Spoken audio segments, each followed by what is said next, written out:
Hello friends, welcome to my channel Sushant. Today we are at the next topic that is based on calculation trading and it's about identifying the focal point of attack. In the previous lesson we discussed about the points G7 and F7. Today we are taking some other points.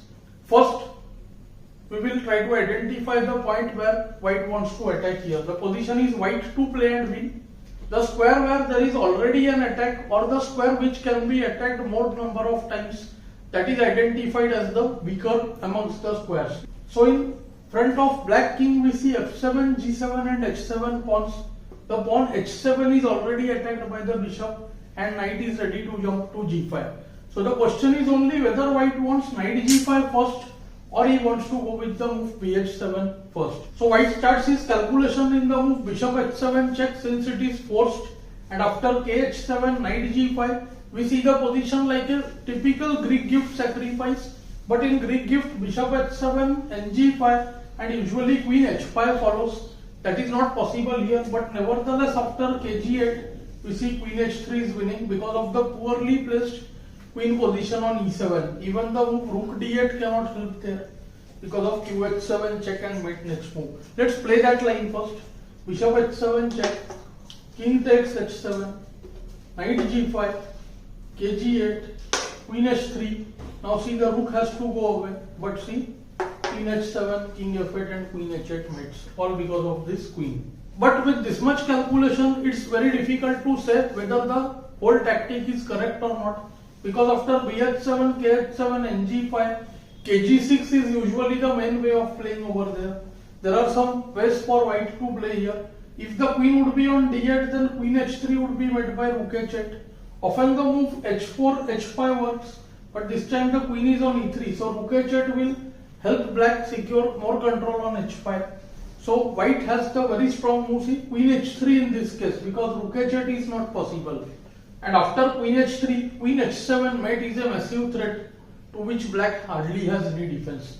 He has the only move ND-E5. He also tries to return the piece, but white had seen further. Can you spot a mate over there? Do try to calculate and match with the answer. So see, white goes BH7, king takes H7, knight G5 check, KG6, queen H3, knight D E5, and white forced the game with QH7 check, king F6 forced, and see knight CE4 check. Both knights work over here, D takes E4 and knight E4 checkmate. Once again, because of this poorly placed queen on E7, king cannot escape. Let's look at another focal point of attack now. So let's have a look at this position. Well, firstly it looks like H6 is the main point of attack, but once H6 is demolished, we will see bishop and queen both attacking H7. So here both H6 and H7 become the main focus of white's attack. All these positions do try to calculate fully and then match up with the answer, then it will be most useful. Of course, white starts looking into the line BH6, GH, queen H6. The queen invades the territory. Both bishops are poorly placed, so outright see there is a mating threat with queen H7 and queen H8 mate. Black has very few defenses over there because F pawn cannot move due to queen E6 check. So after BH6, GH, queen H6, white has to consider two moves. One is NF6, main one, where black simply covers the H7 square, and other is the move bishop F8, in which he tries to escape from F8 E7. So these are the two main lines of concern. The first main one is NF6. After NF6 we see that H7 is guarded, so now white piles more attack on the focal point H7. He goes NG5. So that becomes an important position. So let's play the moves and see what happens. BH6, GH, queen H6. Firstly, these kind of sacrifices can be easily given up. See, white is hardly risking a lot here. In fact, we can make out positionally also that white will mate nevertheless. So NF6, NG5, and now see again there are various points of attack. F7, E6, H7. These three are main ones. Now if black goes bishop F8 trying to repulse the white queen, then just comes BH7 check, king H8, knight F7, BF7, knight F7, checkmate. So black should try the move bd8, trying to make place on e7 and keep the f8 square guarded.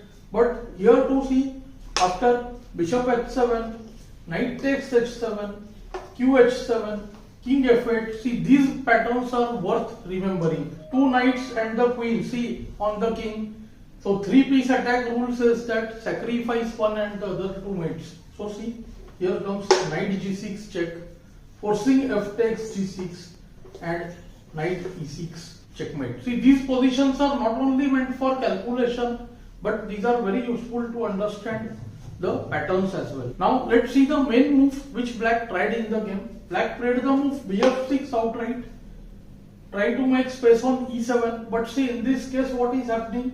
The square h7 is not guarded at all. So see, white simply plays bishop h7 check, king h8. Can you spot this mating pattern? This mating pattern we have done before. Checkmate using bishop and queen. So here comes the first sacrifice, knight f7 check, forcing the bishop to occupy f7 first. And see the pattern here.